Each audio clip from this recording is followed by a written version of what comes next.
Hello, good afternoon, everyone. I hope you are all in good health and have a productive day.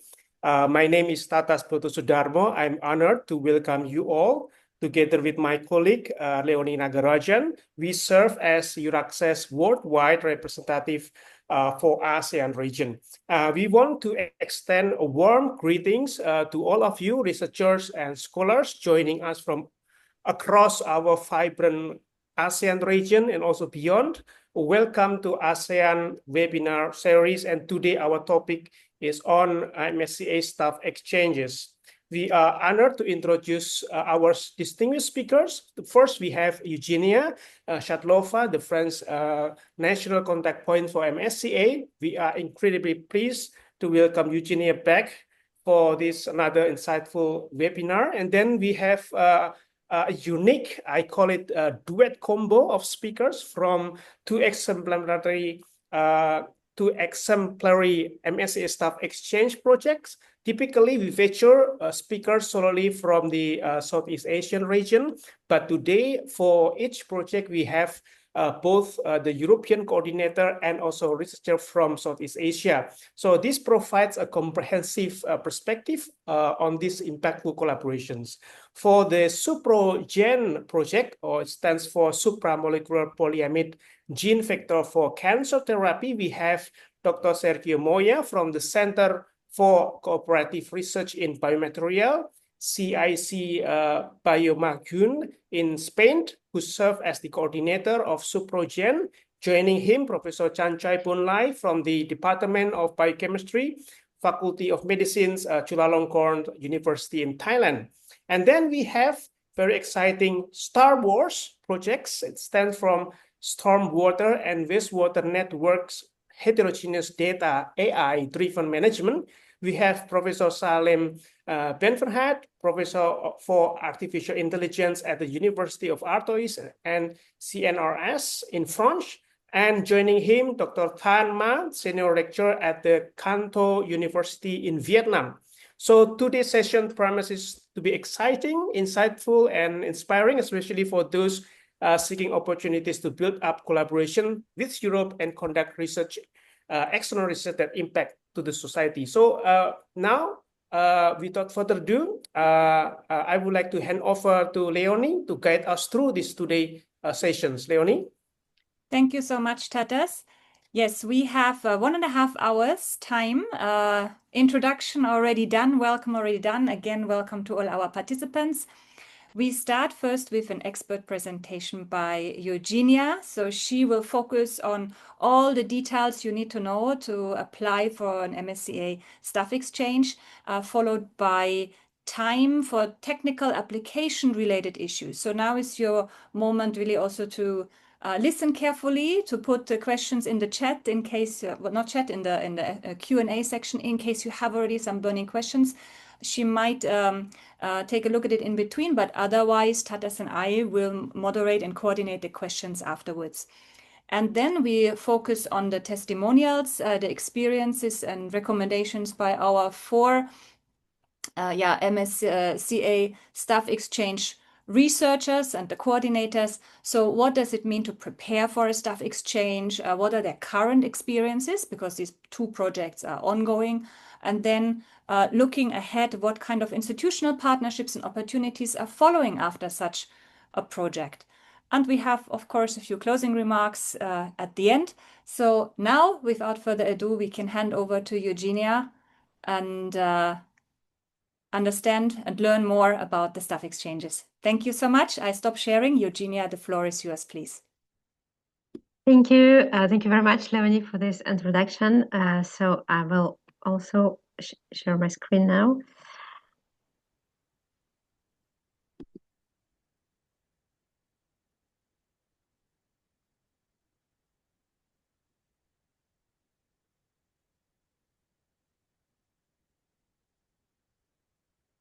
We can see it already. We just wait for the presentation mode. Wonderful. Okay, wonderful. So thank you very much for inviting me as a speaker today.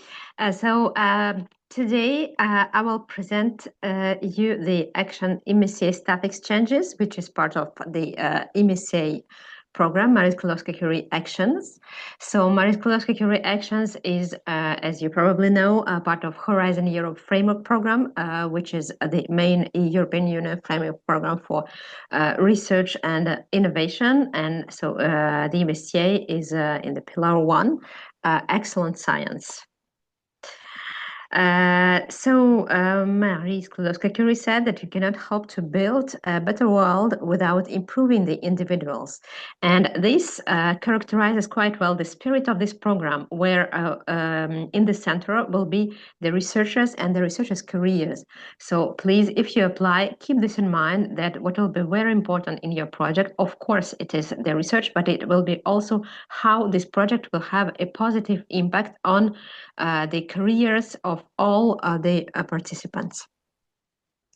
Just a few words general about the MSCA. So as I already said, it will be about research, but also about career and training and skills development of the researchers. It is a bottom-up program, meaning that there are no defined topics, and you are absolutely free to define the topic of your research project. This program will encourage international, intersectoral, and interdisciplinary mobility of the researchers, promote attractive working and employment conditions, and aim to have a structuring effect on the organizations. And also, even though MSCA is often identified as the program for academics, however, there is a strong encouragement of collaboration with industry and SMEs. If it is relevant for your project, do not hesitate to include these kind of partners in your consortium. So in the MSCA, there are 5 main actions. So they are very different. Some of them are individual actions, some of them are consortia-led actions, and each of those actions correspond to a particular type of call for proposals. And today we will focus on staff exchanges action, which will support short-term international intersectoral exchanges of research and innovation staff through collaborative research projects, and all this in the aim to enhance knowledge and skills transfer and increase the organization's research and innovation capacities. So, as I already mentioned, MSCA is a bottom-up program, and Staff Exchanges is not an exception. So the projects will be evaluated in 8 scientific panels that you can see here. These will be chemistry, physics, life sciences, economic sciences, social sciences, mathematics, environmental sciences, and engineering sciences. So when you apply, you will be asked to select the panel corresponding to your project topic. As already said, the cooperation between academic and non-academic sector is strongly encouraged, and in staff exchanges, it is even one of eligibility conditions. Just to clarify what we mean by academic sector and non-academic sector, so the definition of the academic sector provided by the European Commission is that, so in the academic sector, you will find higher education institutions, research organizations, and also international European interest organizations. And all other types of organizations that do not correspond to the definition of academic sector will be considered as non-academic sector, meaning that non-academic sector does not necessarily mean industries or companies. It may also be museums, hospitals, public administrations. So even though you have a project not linked to industry, you can still involve non-academic actors. And also just a few definitions about different countries, as I will mention during my presentation, different eligible countries. There are EU member states counting 27 countries. There are also associated countries. Those are the countries that signed the association agreement with the European Commission for Horizon Europe. And these countries will usually be considered in the same way that EU member states for eligibility conditions. And then there are also third countries, any other countries that are not EU member states and not associated. And here it is important to distinguish. So there will be two types of third countries. Third countries, high income on the one hand, and third countries, low and middle income on the other hand. So all of them will be eligible to participate to staff exchanges projects, but high-income third countries will not be eligible to ask any funding, so they will need to find their own funding. And while low and middle income countries will be eligible for funding, so the mobilities of the staff members of the partners based in those countries will be covered with specific funding in the frame of this action. And to see exactly whether your country is considered as high income or low and middle income, you just to follow this link and you will get a document where all the countries eligible for funding of Horizon Europe are listed. So this was just an introduction explaining general rules of the MSCA, and now let's focus on the staff exchanges in particular. So the objectives first of the MSCA staff exchanges are to encourage international, intersectoral and interdisciplinary mobility of staff through the secondments. Secondments meaning those short or long-term mobilities that the researchers involved in your project will do to implement actually the project. Another objective is the knowledge transfer between participating organizations. So this is very important. So the staff will perform these mobilities to implement the project, but it is also very important that this project should contribute to the knowledge transfer between organizations. And for this, you need to plan specific activities to enhance this knowledge transfer and also highlight in your product what kind of knowledge will be transferred between different teams that are supposed to be complementary to make this knowledge transfer relevant. Another objectives are the collaborations between academic and non-academic sectors. So here it is not only encouraged, it will be even the condition for eligibility of the mobilities that I will explain a little bit later.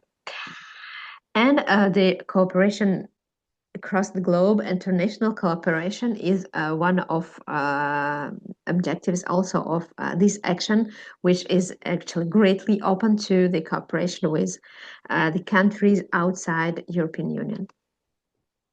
So now just some rules for the eligibility of the consortium. So for your consortium to be eligible, it must include minimum 3 independent legal entities established in 3 different countries, among which minimum 2 based in EU member states or Horizon Europe associated countries. Meaning that, for example, a consortium with 2 partners based in 2 different member states and 1 partner based in a third country will be eligible. Beneficiaries will be the legal entities established in EU member states or Horizon Europe associated countries, while the entities based in third countries will have the status of associated partners. However, they will still, according to the status of your country, as I just explained, either it's if these are third countries considered as low and middle income countries, the legal entities based in those countries will also be able to have their own the funding dedicated to the mobilities of their staff in the frame of this project. So the project maximum duration will be 4 years, and the EU contribution will cover maximum 360 mobility months per project, which corresponds to the amount I indicated here, 1,655,000 euro for the whole project, for all partners. So now a few words about the eligible staff. So any type of staff involved in research and innovation activities will be eligible to participate, meaning that this will be researchers, but also administrative staff, managerial staff, and technical staff. And each staff member may be seconded for a period of 1 to 12 months that may be split into several stages, meaning that it is also possible for example, the same person to go for secondment for 2 weeks to one country and then for 2 weeks to another country. And if in total this staff member performs 1 month of mobility in the frame of this project, this is acceptable. So the researchers eligible are researchers at any career stage, from doctoral candidates to experienced researchers. So they must be actively engaged in research and innovation activities for at least 1 month prior to the secondment in the sending institution.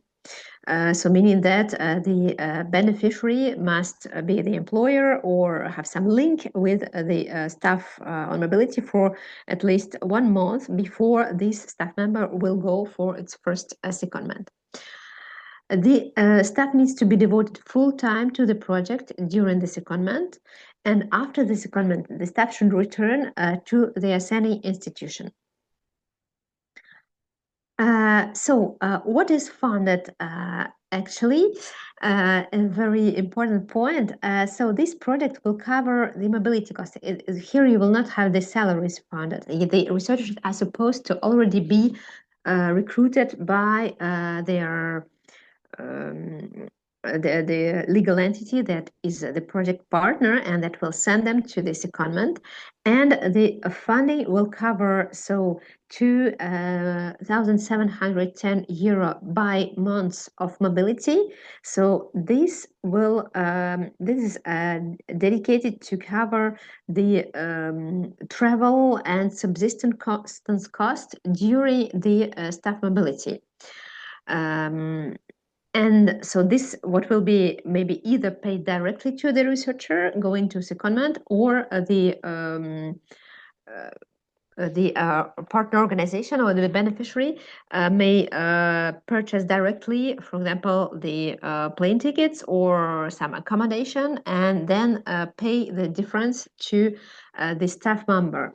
And as you can also see here, this amount is sometimes might be not sufficient for short secondments. So especially if the distance is very important between the country of the sender and the country of the receiving institution. So sometimes it might be better to plan a longer secondments. In this way, you will just multiply this amount by number of months of mobility and pay the travel only once. And so these are the researchers' costs destined to cover the travel and subsistence costs. And then there will be also another part of the budget, research, training and networking costs, and management and indirect costs that the institutions will get to cover other different costs related to the project and needed for its implementation. And so what will make this budget eligible are actually the performance, the actual implementation of the mobility. So, for example, if you ask for let's say 50 person months for your budget, so this cost will become eligible if you implement then those mobility. So actually send your staff to the secondments in the frame of the project.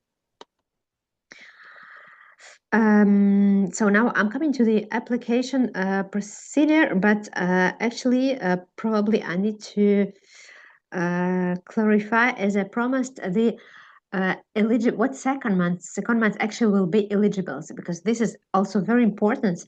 The secondments will be eligible between European EU member states and associated countries on the one hand, and the third countries on the other hand. And in the other sense as well, if you send a researcher from a third country to EU member state, it will be eligible.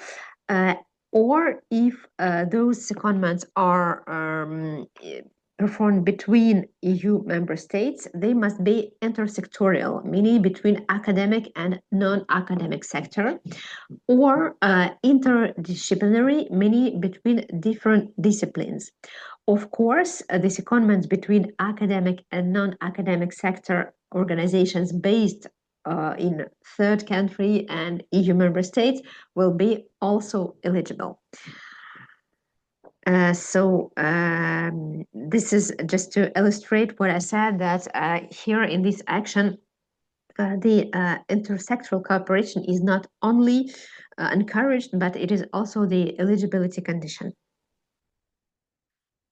So how to apply now? To apply, you need to go to the European Commission Participant Funding and Tenders portal. So here you have a direct link from my presentation. And you have here the screen print of the call page, where you can see the opening date, the closure date, different links to different conditions and documents, and also to the partner search announcements. Before to apply, I strongly advise you to carefully read all the reference documents of this call, such as Guide for Applicants, MSCA Work Program. You will also find the proposal template on the call page. You will find an FAQ where you find the answers to many questions, Horizon Europe Program Guide in case you have questions about the further implementation of this type of project, and the model grant agreement, which is the model of the legal document that will be signed in case your project is funded, and which lists all the rules that will further condition the implementation of your project. From the call page, you go to Start Submission, and then you will be able, if you are the coordinator, to register your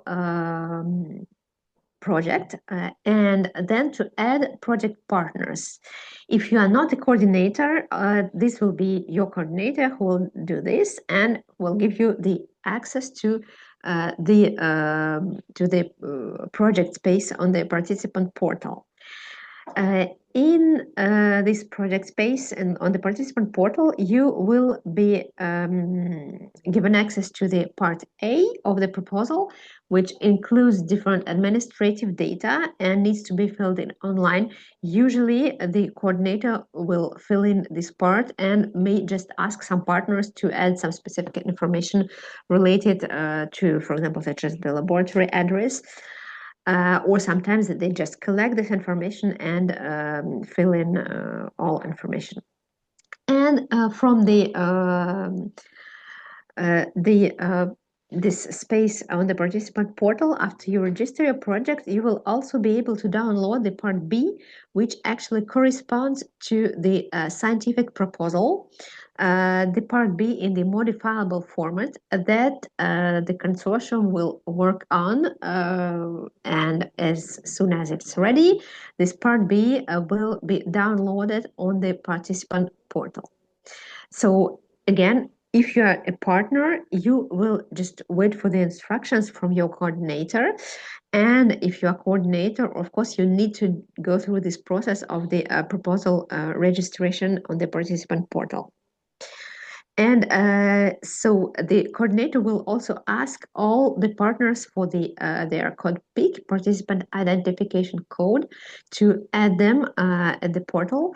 And if you don't have this PIC yet, you will need to register, and you will get very quickly the temporary PIC. And by the time the project starts, you will be able to obtain the permanent PIC code. So now just a few words about how to find partners, because this action is an action performed by a consortium, so it's not an individual action, and you need to have partners to apply. So of course, the best way to find partner is to go through your professional networks and existing collaborations. There are also sometimes different networking events that are organized specifically to help the researchers to find partners for Horizon Europe calls. So you can participate to this kind of matchmaking events, or more generally through different conferences and workshops in your scientific area. You may also go to discuss with people and just explain that you would like to apply to this call for proposals. There are also existing matchmaking platforms that may be used, where you can just register and just search for partners through this platform. And so there is this one made by the MSCA NCP's network, which that you can see here, and I put you a direct link from my slides to get access to this platform. So on this platform, if you are coordinator, you can look for partners, or if you just would like to integrate project as a partner, you can also register your profile and try to find consortia currently under preparation to integrate them as a partner. You can also check partner search announcement from directly from the call page on Funding and Tenders portal. And finally, you can also, if you're, for example, looking for non-academic partners, you can search in the Enterprise Europe Network database to find companies with the profiles corresponding to what you are looking for. So when your proposal is submitted, it will be evaluated by the pairs, and it will be evaluated against 3 evaluation criteria that you will find in the MSCA work program. And these criteria are excellence, impact, and quality and efficiency of the implementation. Each criterion is scored out of 5, and then there is a ponderation. The excellence will weight 50%, impact 30%, and implementation 20%. And so on this slide, you can see also the sub-criteria by each criteria. And your proposal will be structured in the same way. So there'll be excellence part, impact part, and the implementation part, with the subsections corresponding to the sub-criteria. So when you apply, just try to answer as precisely as possible to what is requested in different subsections in a way that evaluators can further find the information that they will be looking for. And finally, just the call calendar, there is 1 call per year, and this year the call opened the 27th of March and will close the 8th of October. So now it's a good moment to start preparing your application. So my presentation is almost over. So here is the contact of the French MSCA NCP team, in case you want to join us and ask some questions. And here you have also different links and resources that might be useful if you want to apply. So now I'll stop sharing my screen and can take some questions. Thank you so much, Eugenia. There was a very solid foundation for the MSCA Staff Exchange, and I think our speakers here, they had a déjà vu because a lot of the things they went through as well, especially when they applied and prepared their proposals. We currently, it seems at least, there's currently no question in the Q&A section. And let me just check in the chat. No, not yet, but I have a question to start with and to warm up our audience to raise more questions. So you had on one slide an overview how the MSCA funding is allocated for the researcher, her or himself, for the research costs, training costs, as well as management costs.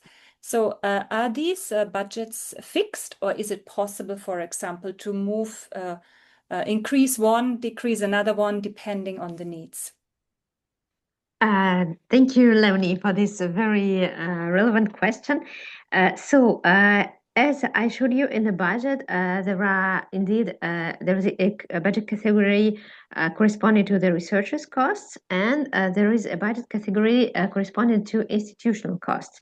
So the researchers' cost must go to the researchers, even though if, for example, the real secondment costs were lower than the monthly flat rate for mobility, you still must pay this monthly amount to the researcher going to mobility. However, if the expenses were higher than this monthly flat rate, then you have right to use the institutional costs to complete those mobility costs. Thank you. I think that is quite important. What happens, focusing again on the funding, what happens, for example, if the institutional costs are not fully used? Are there cases like that? How does that work? So this may happen as well. And in this case, if the partner or beneficiary performed all the mobilities as planned, but did not spend all the institutional costs, in this case, this funding just remains with this organization. They do not have to reimburse it. Okay. Thank you. And now we have the first question. I see it from Shinta Linavati. Shinta, welcome to our webinar. Shinta is from Indonesia. So she's asking what happens if during the grant implementation there's a change in researchers for obvious reasons. What is the reporting procedure? You mean change in the researchers that plan to participate to this action? Yes, I assume who are just going ready to go on the secondment.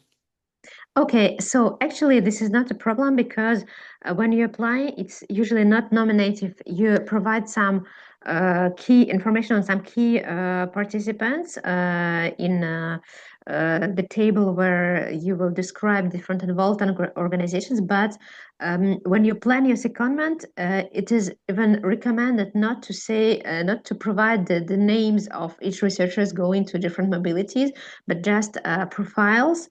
In this case, so if a researcher, for example, leaves the organizations and is not able anymore to participate to the project, so the mobility of this researcher may be replaced just by another researcher with a similar profile. That's a very important advice, ensuring this kind of flexibility already at the beginning during the proposal. I have one more question. Oh, there's another one. Tatas, do you want to take this one? No, maybe you can take over, Leonie.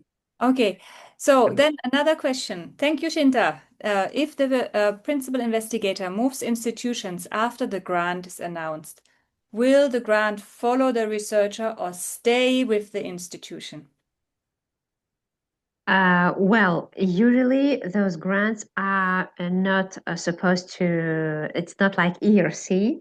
However, if, for example, one of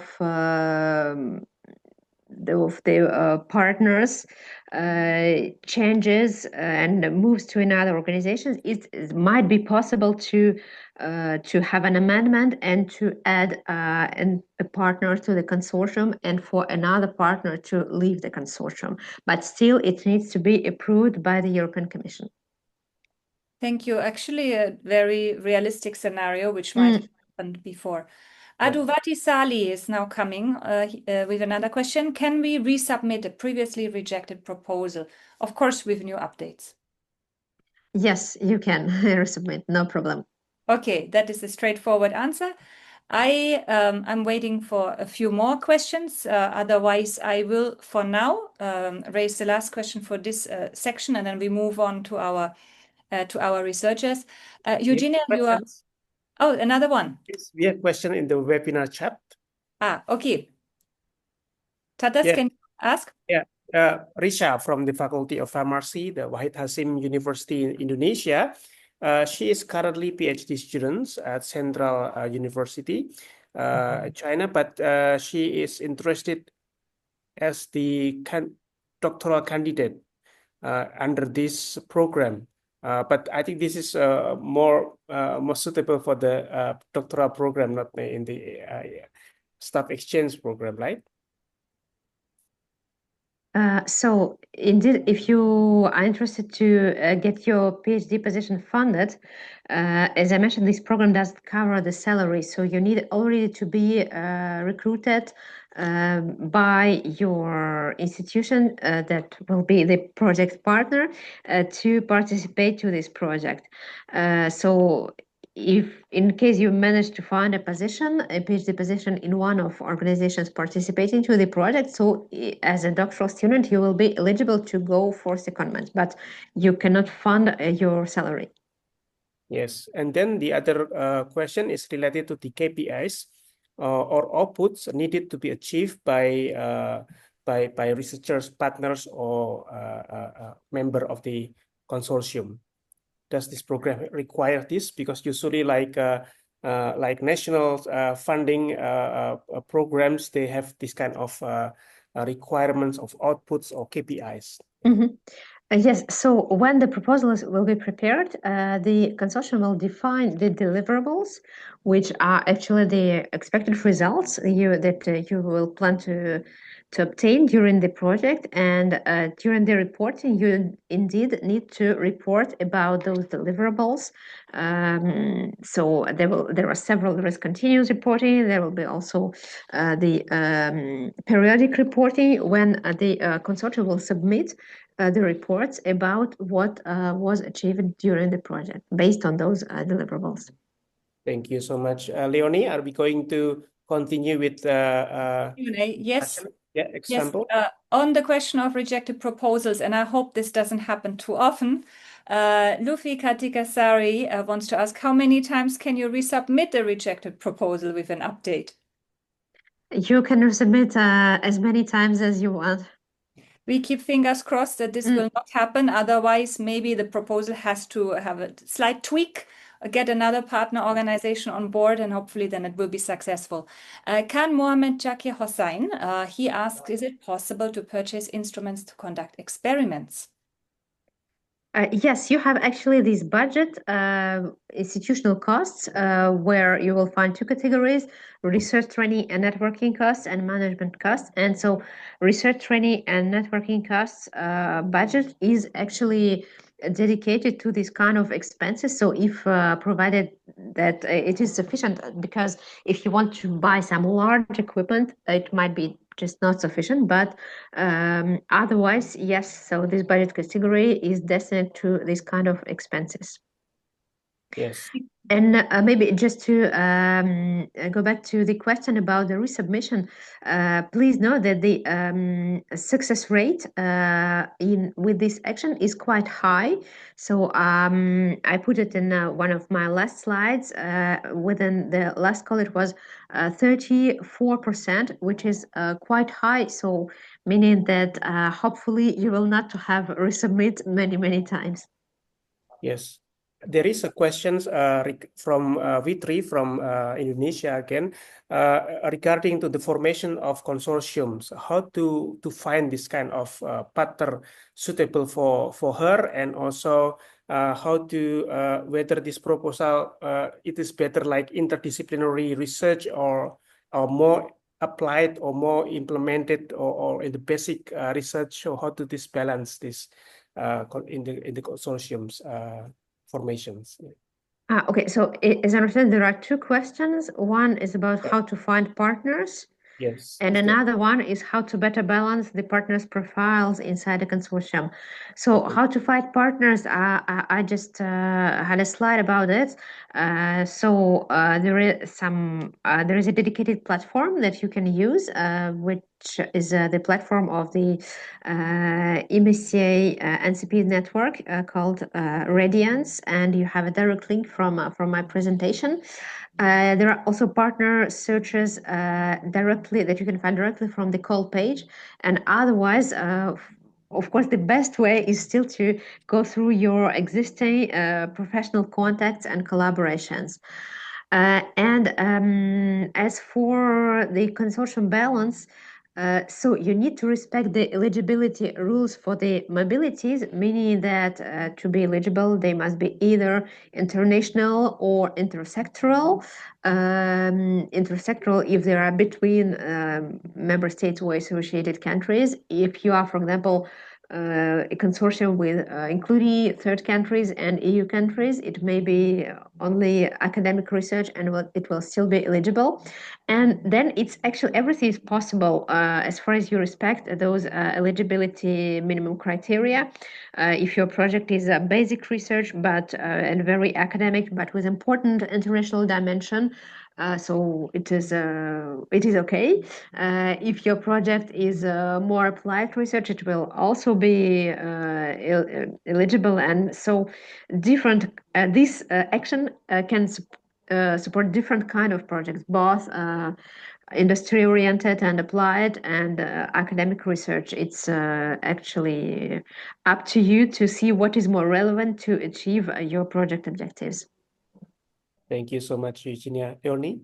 Yeah, that answered also almost the question by Mahut Zakaria, what are the expected outputs and deliverables? But I would suggest that this is a good transition now to listen to our researchers, the coordinators from the existing MSCA SE projects.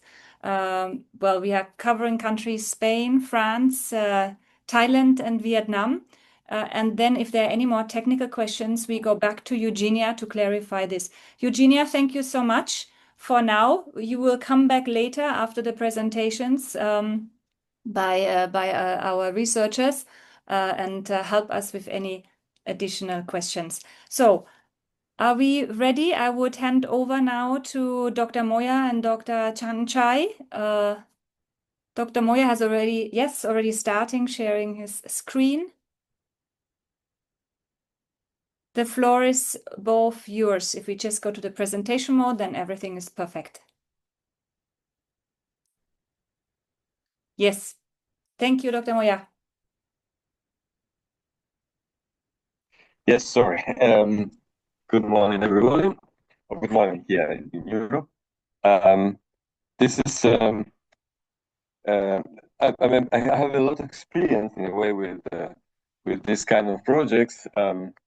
As I've been coordinating first RISE. I coordinated two EURAXESS projects which were before the first program, and also two RISE projects, and now I'm participating in exchange projects.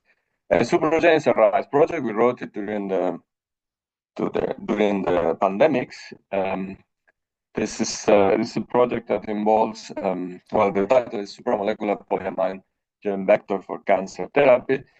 It's a chemistry project. We had the coordinators, Sigrid Magune, and involves three groups. Originally, we had a company, but the company had to leave the consortium. Involves three partners in Europe, the University of Florence, the Technion, which is actually an associated an associated partner, and then partners overseas in Argentina, 2 partners, CONICET University of Buenos Aires, Chulalongkorn University in Thailand, so where Kansai is located, the University of Tokyo in Japan, and Kuala Lumpur University in South Africa, and University of Texas San Antonio in the States. So it's quite global. Just to mention, I work in SIG Biomagune. SIG Biomagune is a center of biomaterials located in north of Spain, in Basque Country. As you can see an image of the center, and it's located in San Sebastian. San Sebastian is very close to France. It's a very nice place for a visit by the sea. We are a small, medium-sized center, but very active in European projects and in research covering different aspects of material science and biomaterials. And the project is based on the design and synthesis of supramolecular polyamine vectors. These non-viral vectors based on the complexation of polyamines and nucleic acid. And the project has a focus on targeting, so the design ways to target cancer tissue, and in cancer tissue, the so-called cancer stem cells. And a lot of research is in the project involves the biological fate, understanding what happens with these vectors when they are administrated, especially in vivo, and then the assessment of the efficacy of these vectors in cancer immunotherapy, comparing with viral vectors. So just very briefly, this is based on polyamines. This is polyelectrolytes, polymers with a repetitive number of charges, positive charges. And these polyamines, based on polyallylamine hydrochloride, they can complex nucleic acid very well, and they have primary amines that are very sensitive to pH, and we observe that they are only stable as complex, forming a nanoparticle in a pH from 6 to 9, so that is 6 to 9, so they are stable at a bloodstream pH, but then when they get it to lower pH, so below 6, they disassembly, and this is reversible. That will be very, very useful for intracellular delivery. That's what we explore. And the polyamines have some toxicity due to the amines, so a large part of the work in the project is to modify the systems so that they enhance efficacy in the delivery of nucleic acid, and then also reduce toxicity, which is this is what we done, for example, with this modification with oleic acid, and then we do a lot of imaging, as I mentioned. So we radio label, so that we make them suitable to be visualized inside animal model by positron emission tomography. And once the polymer on the nucleic acid are radio labeled, we can trace it inside the animal after injection, for example. And so what you can see here is images of mice that have been administered intravenously the carriers, this with different surface modifications. As you see in the first image is the RNA, the free RNA that is eliminated very quickly, so it doesn't stay long in bloodstream, and then it is eliminated through the bladder. While when you go to the particles, you see they are retained in the body. So once we complex the RNA, in this case with the polyamine, they behave like particles and they show a different biodistribution. So we explore the uptake in cancer models. There's by different ways. Here you can see the images for intravenous delivery in a cancer model or intratumoral, and we observe that intratumorally we have a high retention. So that's the work that we are doing, and the project is still 1 year 1 year more. It has been a good opportunity not only for the scientists, but the personal experience of the student, the travel, to meet a different research environment, to get to know other groups and experience other countries and way of working. And this is something that I really enjoy in this kind of project. Some was asked to give some advice. This is, of course, writing is a very personal thing, but it's important when you design, especially this kind of projects, to be sure that your partners, the partner selection is very important. It is always good to work with people you know.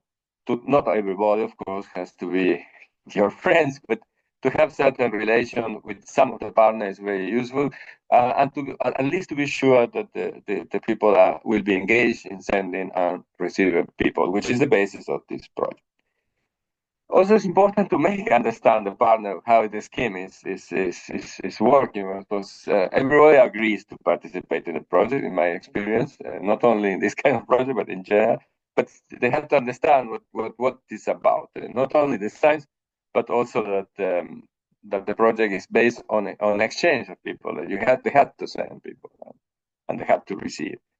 And this is we have experience of a project that in a project that a partner that didn't understand it until we had already the project started, and of course, I mean, then you have to explain again and again, but and then it can be a problem because they might not be willing to change. A secondment number is important. This is the project is based on secondments. The secondment is the basis also for the budget of the grant. So I mean, if the secondments are not done, there's no money. So no secondment, no money. This is important message. And of course, you have to do a certain science for what you need, people and also resources. But be careful not to make it too big or too. I mean, it has to scale on the number of people that are associated, the groups that are associated to the project, and be realistic. So I mean, doable. Otherwise, you find that you have 1,600,000 euros, but then I mean, if you cannot do the exchanges, it's not 1,600,000 euros, but significantly less. Start early with the writing, because it's not so easy to write this project. I mean, the success rate is high, but the writing is not so simple. Also, the planning and how to distribute the activities and show you have to make a very realistic program of exchanges. It has to be clear what each partner is doing and what's providing. Is an exchange of expertises. So I mean, each partner has to bring something that is relevant to the project, and also be sure that all partners agree with the mass distribution, so that they understand what is the project about, how many months they have, and that they have and be sure that they have the human resources to do the project. It's important when you write it that you address the internationality, intersectoriality, interdisciplinarity. That's the 3 points. I mean, it can be more focused on. In general, I'm more focused in my projects with international collaboration. So, but there's always industry or intersectoral activities present, and interdisciplinarity gives strength to the proposal. It has to be a good science. I mean, so the science must be there in this project. And as I said before, the expertise of each partner counts. So it has to be. It has to. The project or the proposal has to show that every partner is somehow necessary to achieve the goal. The European and non-European, industrial and academic. For the implementation, well, it's very important to start at month zero, let's say. So it's important to plan ahead the secondment before the project starts, not to lose time. Otherwise, you accumulate secondments, and if you want to do all, then it happens that in the last year you have too many to do, more than what you can do. Starting is always difficult. It's just difficult to move the people. So, but I noticed in all the projects in the last year, everybody wants to be do a secondment, and so then at the end, you always come to some degree of chaos in the last year. It's important. It involves exchange of people with countries outside Europe, and that very often requires visa, and also to solve practicalities like buying the tickets, the flight ticket. Not in all countries they have the same resources available for the student. So then you have to see if you can buy the tickets, if you can pay the students or the people coming in advance. It's not all institutions are very flexible on this. Some are more than others, but it's important to take into consideration all these things that as they might delay the secondments. It's important to meet every year at least once. I tend to do visits as coordinator. I try to go from time to time to visit the partner when possible, and also to keep on track of the project, and talk with the partners individually, so that keep track, as the following point. This is very much associated to the meeting. So keep track on the secondment. Be sure that the partners are doing the secondment, are planning them, and also it's important for all the partners to have the proof of secondments, boarding pass, time sheets, or how it's done in their institution, because there might be audits, and then it is also important to track that things are doing well. And I say, it's very nice to do project with people from different countries with different approaches to science and expertise, but sometimes it's not so easy to communicate. And this is part of the fun, but it's also, not only I'm talking about at the level of the researcher individually, but also at the institutional level. There are lots of things that get lost in translation, and it's important to be patient with the project. It is always important to be patient as coordinator. It doesn't matter which project you are coordinating. My experience, as I say, I've been for more than 10 years working with this kind of projects, and the continuation is of normally from one project we jump to other. Well, I'm not coordinating this one, but with Chulalongkorn, for example, so that after for more than is the second port, Suprogen is the second project that we do with Chanchai, so we jump to a third one that just started, overlaps with Suprogen. Also, it's different topics, always related to cancer, but the exchange is a good way to keep collaboration in the long term, and also to do meaningful research. Well, that's all for the moment.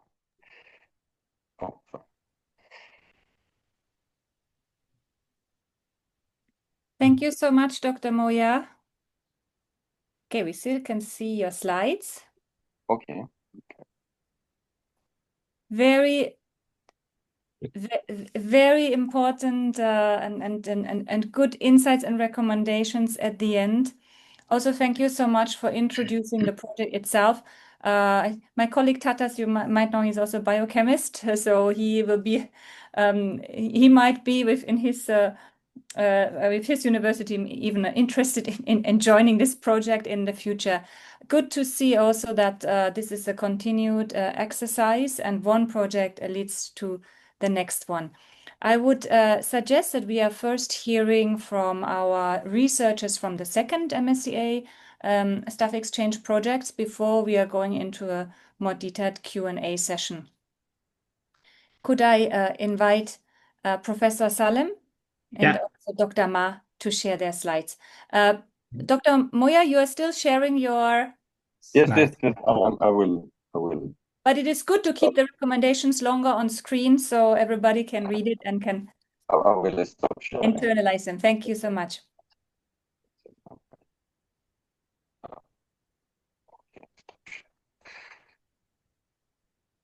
Okay, right now I share my screen.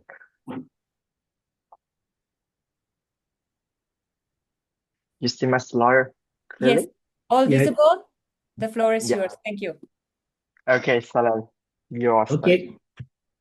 Thank you, Leonie, for giving us this opportunity to provide some feedback on the Star Wars project. So my name is Salim Benferrate. I'm professor in computer science at University of Tours and CNRS in the north of France. And this is a joint presentation with my colleague Tan Ma from Canto University in the south of Vietnam. So this is an applied project, and more precisely, it's applied artificial intelligence methodologies to wastewater network. And the map that you see there is the map of wastewater network in Canto University, and is one of the output of the project. Next slides.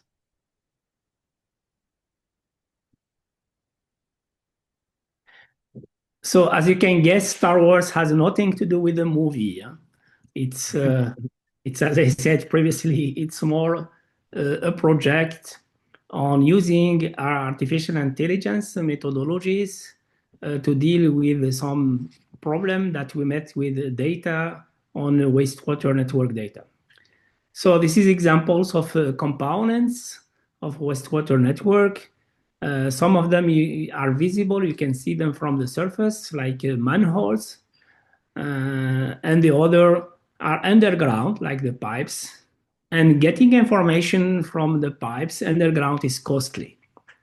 So the data in manholes, or more generally components of wastewater, are often incomplete, are often heterogeneous in the sense we have text, images, videos, and also inconsistent.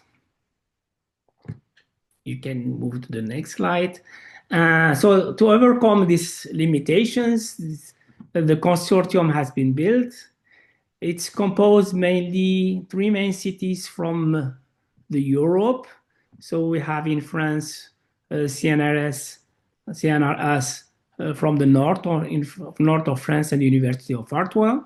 And we have also another partners from the south of France, the city of Montpellier.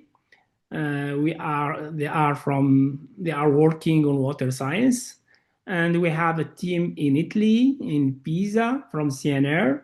And the team in Pisa is specialized in knowledge representations and natural language processing. Then we have 3 partners from outside the Europe. So we have the University of Cape Town. They are experts in knowledge representations and symbolic artificial intelligence. And we have the University from Fez in Morocco, and they are experts in uncertainty management and ontologies. And of course, we have a partner from Vietnam, and Tan will present his institute.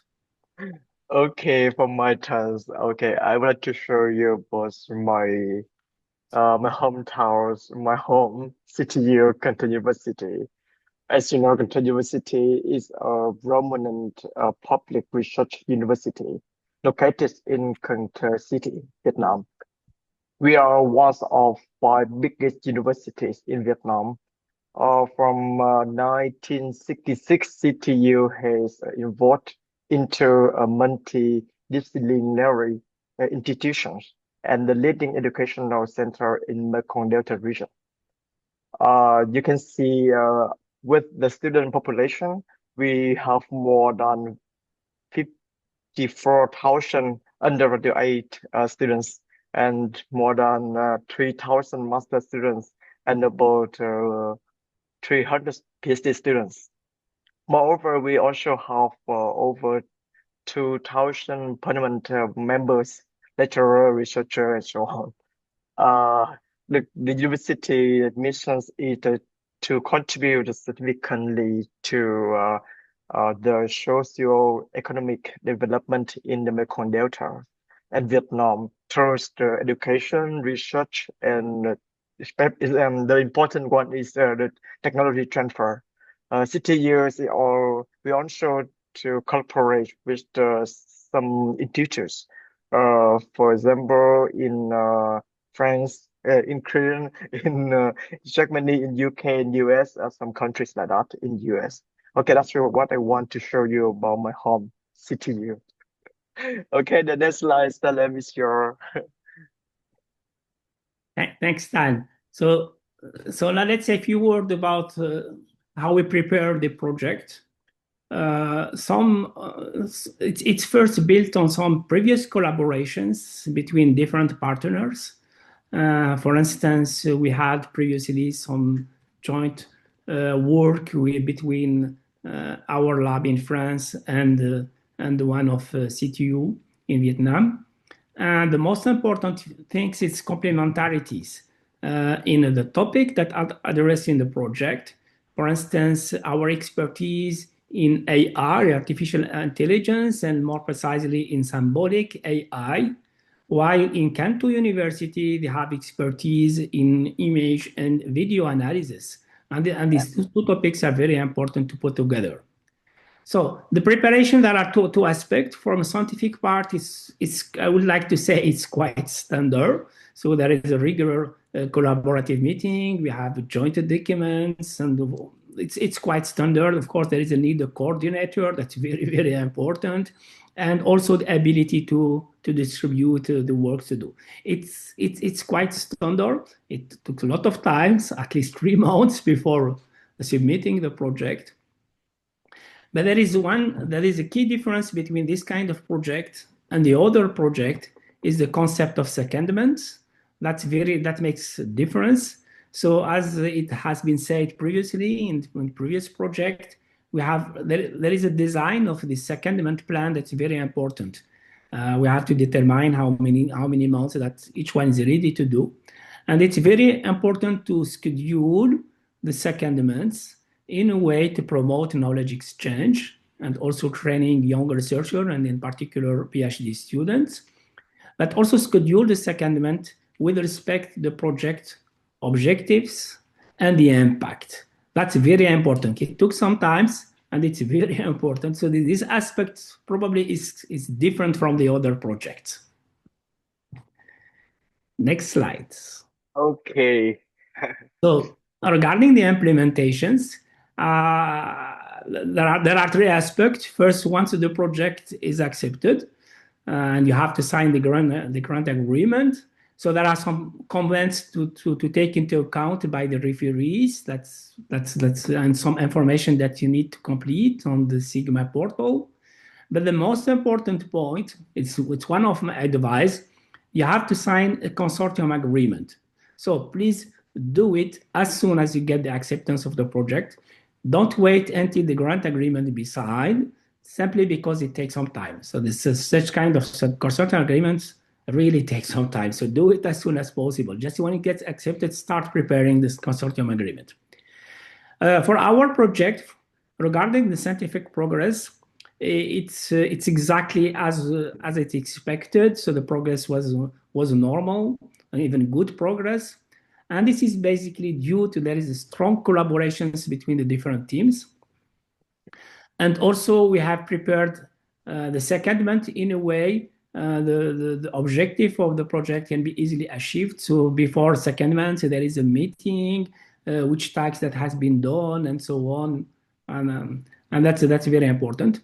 And we are very lucky to organize different scientific events. And such kind of scientific events allows members of the consortium to know each other and of course to foster collaborations and exchange. So this is from scientific part, it works very well. From the implementations, first, as it has been said previously, we need to keep track of the secondment. So we have shared some secondment report templates that each secondee can complete it. There is a real need of administrative support because mobility needs some logistics, like housing, for instance. But the major issue, definitely, it concerns the visa procedures. It's really a long processing time. So keep it in mind. If you like to prepare secondment, do it at least 4 months before the secondment preparation. And then sometimes, unfortunately, you have to change your secondment plan to adapt this visa problems. This is really the major issue that we met in this kind of project. Each time it's a long story, but at the end there is always a happy end, but it takes some time. It's you now. Yes. Okay. Right now, I would like to share about experience from my careers and how about impact. Okay, I just say about myself first. Okay, impact comes from the project. Right now, I'm very happy to join this project. I'm lucky to get the new position. I mean, about promotion. Right now, I get the findings of computer science faculty after 1 year of the project involvement. Thank you so much for everything. Another one, I can spend leadership experience and also expand about academic recognition. I would like to increase the visibility within the faculty and wide the university community. For the CTU side, Content University, the project can help us a lot of things. The first thing we think about the provide the PhD students about the real world data. It's very important for us to do something about for research. That's why we focus on the practical research. Another one we can expand about IR research by interacting symbolic approach. In Korean and some places, they focus on the symbolic side. But for us, we focus on the machine learning side. That's why we can expand the knowledge too much. And another one, we focus on about the interdisciplinary cooperation across the department, creating the new research opportunities. That's what is good for us to see in the future. We can think about, because in my university, we focus on a lot of domains. That's why right now we can expand the knowledge. And for the real side, I think they can increase about the visibility of real, the financial support, the trends and the policy of international collaboration. Training, course, supervise, have a vision of doctoral students, etc. And we also focus on the research teams on the image and the video analysis. Especially we focus on the more recent data research through the project dataset. That's what we can take home from the project. I just want to say thank you too much to the Marie Curie. What they give us about the fun, about the anything. I will say anything because they fly anything from for us, and we can make the artificial intelligence school in autumn. We also have some conference. It looked like SDS in Qatar in my home, and we also to have some workshop in this project. Finally, I don't forget to say thank you to consortium members and the partner institutes. To say thank you to everyone again and again. Thank you. Thank you. Can I stop my screen? Yes. Wonderful. Thank you so much for this very dynamic presentation. Also sharing it with, I think it came truly across that this is a research consortium, is a partnership between many organizations. So both Professor Salem as a coordinator and also Dr. Moya have shared the the geographic distribution also is quite significant. I think at least like 3 continents were covered. So first of all, from our side, congratulations to you to these very impactful projects, not only when it comes to the research excellence, but also to the selection of the partners. And I think it came really across that this is a wonderful collaboration, which has also impact on the individual, much impact on the individual researcher, as Dr. Ma has highlighted. So I'm looking again into our Q&A section, but I think we have to warm up a little bit our audience members and ask the first questions. Tadas, do you have a question? Otherwise, Yes. you go ahead. I would like to address question to warm up I'm interested to know more about from your how you develop your consortium actually at the beginning during the preparations of your proposals. How to decide this involvement of membership in the consortium? Have you been like approached by a researcher to be a partner, and what kind of consideration that you will take them in? Especially also not only about those who are from the university or research center, but from the industry, maybe perhaps from this kind of partners. Yeah, thank you. I can say a few words about the Star Wars project.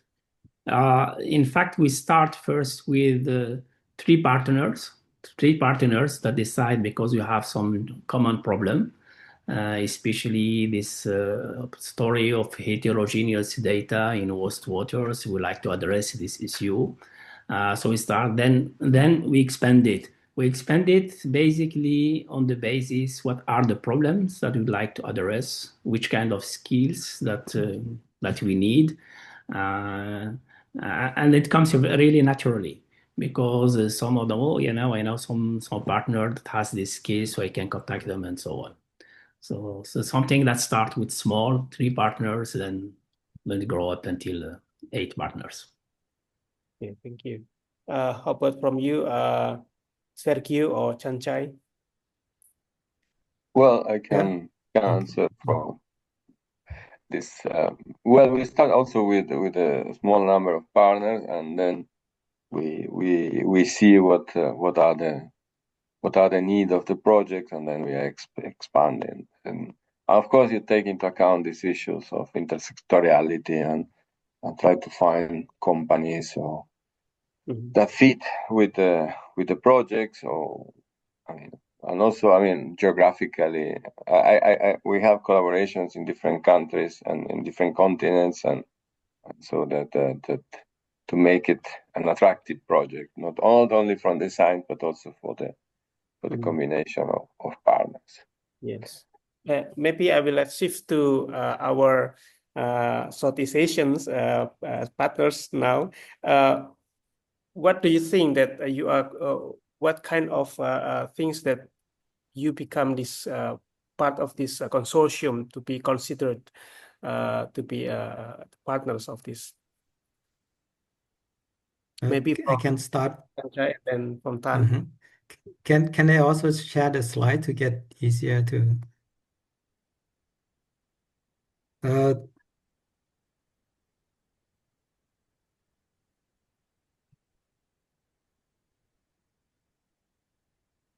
So actually, to find a partner, like Sergio said, I'd like to take a couple of minutes here because at the beginning we are a stranger. We don't know each other. So I got friends from Germany, and then they call me that someone looking for the Asian partner to be a part of the project.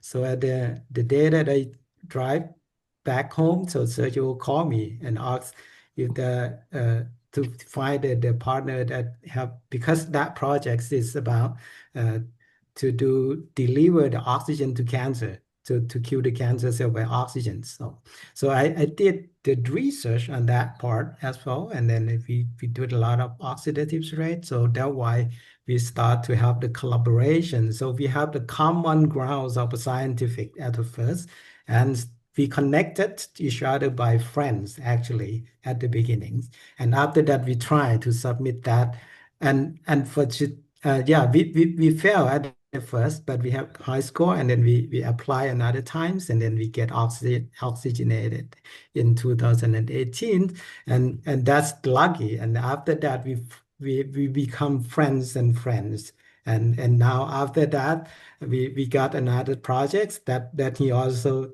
showed you today, and but I'm not the lead PI in that project, but we have the colleagues in our university, so we delegate that to my friends at the university, and then after that we try again in 2022, and yeah, we got rejected again. But we not surrender for that. We still keep going and going. And another time we tried 2000.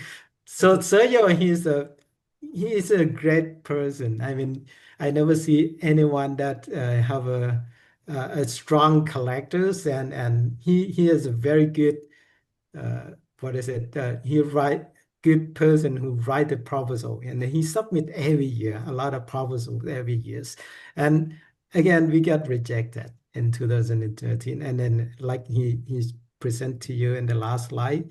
And other times, we also have the colleagues in Chulalongkorn University, and then we got to about projects starting this year. So what we have learned from, and we also submitted last year, and then we get rejected again. And this time we got a partner from Cinta and others as well from Indonesia to include into the consortiums. But we're not lucky enough. We got in the reserve list, but again, it's not granted, but the score is high. So what we designed, we will resubmit it again this year. Let's see what it's gonna be this year. Is it we gonna get it or not? But so what we have learned from here, from our journeys, that since I met Sergio at the first day, we are stranger, and now we become a very good friend, and our consortium it become bigger and bigger. So what we have learned is we have to be consistent and don't give up. So we have to try a lot of times. So like I call it again mindset. So AGAIN again. Of course, you will feel a lot of rejections. You will get a lot of failure. And on the way, you have to learn. Every time we got the comments, we have to adapt that and then adjust it to be a next level of proposal. And we try again. If you fail, we try again and again until you can knock the A out, and then you get GAIN. So finally, we got GAN someday. But you have to be consistent and be patient enough, like Sergio said, and try more and more and more. Yes, and I can guarantee you that at the end you will get it for sure. Thank you, Chanchai. Moving from Thailand, I can see the face of Dr. Thanma in Vietnam, just knocking his head. So please, Dr. Thanma. For me, I will say because I got a PhD in France, exactly in Krill. I know the professor, I know every environment in France before. Before this project, I chose another project. It looked like this one. They said NEH is correct, Salim. And NEH project is also the Marie Curie program, and then we know about the community, and then we can just think about, okay, we can make cooperation again and again. I think that's one is the good one. We can make the big cooperation between maybe Europeans and ASEAN and anywhere. That's why I'm lucky more than there. Yeah, it's my science. Thank you. Leonie? Yeah, Chanchai, that was a lovely slide. Very powerful. And I think it was an encouragement really to many researchers here.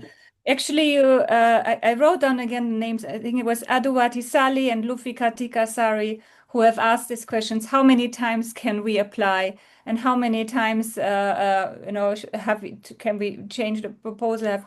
Do we have to adjust? And I think you answered it so beautifully with yes. We actually have here a comment. Thank you for the motivation, Chanchai. Sergio also highlighted at the very bottom of his last slide in the recommendations, you need patience. So patience is one thing. Enthusiasm, like Chancha has just now, conveyed it in this process. I have a question also. It's linked to the practicalities, because both Professor Salem highlighted one key challenge is the visa. Is the actual, I mean, it's about secondment, but the key thing about secondment is really the mobility and how do we get the visas on time. So you need to have excellent time management, I understand. You need to be patient. You need to have this good communication here and forth. So a question to the two coordinators: what are really the key characteristics which you need to bring in if you want to be a coordinator of an MSCA staff exchange program? Apart from time management, apart from being patient, and apart from being very enthusiastic. Sergio, you would like to start maybe? I mean, as a coordinator, you have to do a lot of work. I mean, be ready to. I mean, a lot of work. I mean, you have to take care of all the details and yeah. I mean, besides being patient, besides be willing to travel. In this case, in this particular project, you need to move around and to face. I mean, you have to do a lot of it's everything is relative, but you have to do. I mean, you have to take care of details like these visas, that the people be sure that the people respond, that the engagement is a be behind. So patience is like it's a good quality, and also I mean to try to be organized. I'm not the most organized person in the world, but I make my effort with the projects, because I make an effort with the project, because I mean you have to track everything. I agree. I agree. There are a lot of works, a lot of exchange messages, a lot of administrations, but you have to do also checklist to be sure that each task has been done. I mean, not just get an email, say, oh, it's okay. You have to be sure that it's done. I think this is the one of, if you have a deliverable, you have to be sure that it's done and it's posted on time and so on. Then you say, okay, it's done. So you have to write some checklist. You have to be behind everything as coordinator. I mean, this is everything in the project. So then my next question is, as you are two coordinators from Europe, and we always need European coordinators for this kind of project. We hope that if there's somebody in the audience who's working either in the biotech field or in the AI field, also linked to wastewater management and network systems, if they are allowed to contact you in case they're interested maybe in future collaborations, that would be wonderful. To Chanchai and to Tanma, you are here. I know currently, Chanchai, you are actually in Italy. Are you on a secondment? You are. Okay, so we have a real project. Yes, we have a real example right now on secondment. But once you are back, and we have our info sessions in the region, if our researchers here can reach out to you as well. And Eugenia, maybe one last question also to you. We know you are the MSCA contact point for France. So if our researchers in Southeast Asia have a question about France, they can contact you, I understand. Maybe you can share a little bit your role in this whole MSCA staff exchange project and what you would help with facilitation. Visa facilitation obviously is embassy matter, but can you help there maybe as well? Yes, well, of course, thank you for this question. Indeed, so the national contact points role is to help the teams from our countries actually to participate to Horizon Europe projects. But if you have questions related to France, or if you're working with French partners, you can also contact us. But also please check if in case there are NCPs in your countries, you can also contact NCPs in your countries. So you can, what we provide as services are well, we don't in France, the NCPs do not do proofreading, but we prepare different resources that we make available to the participants that they can find on our national website, and that they may be used to help them to prepare their proposals. And we also regularly propose the webinars with proposal writing tips for those who decided to apply and are already engaged in the proposal preparation process. Then some NCPs are also EURAXESS centers and provide help for visa questions. In France, we are not. We are separate. There is EURAXESS services that should be contacted for visa-related questions. NCPs we are not competent on visa questions, but we can redirect you to the necessary contact if needed. Thank you so much, Eugenia. We have come to the end of our webinar. We have 5 experts I call them now all experts on MSCA Staff Exchanges who will be who you can rely on in your relevant countries and go back to. Definitely, we have a list of recommendations as well from the beginning to the end, the preparation, ongoing experiences, and also the opportunities. And we have all the information slides also from Eugenia to go back to check again the details. With this, we hope from EURAXESS ASEAN you're well prepared. The call is closing on the 8th of October for the next MSCA Staff Exchange round. And we keep fingers crossed for you that your application process, first of all, the preparation will be successful, and then that the application also will be positive for you at the end. Thank you so much to all of you, Professor Salem, Dr. Sergio. Thank you very much. Santai, Sanma, and Eugenia. We'll see you soon again, hopefully, here in the region or in Europe. Thank you so much. Thank Bye-bye. you. Bye-bye. Thank you. Bye bye.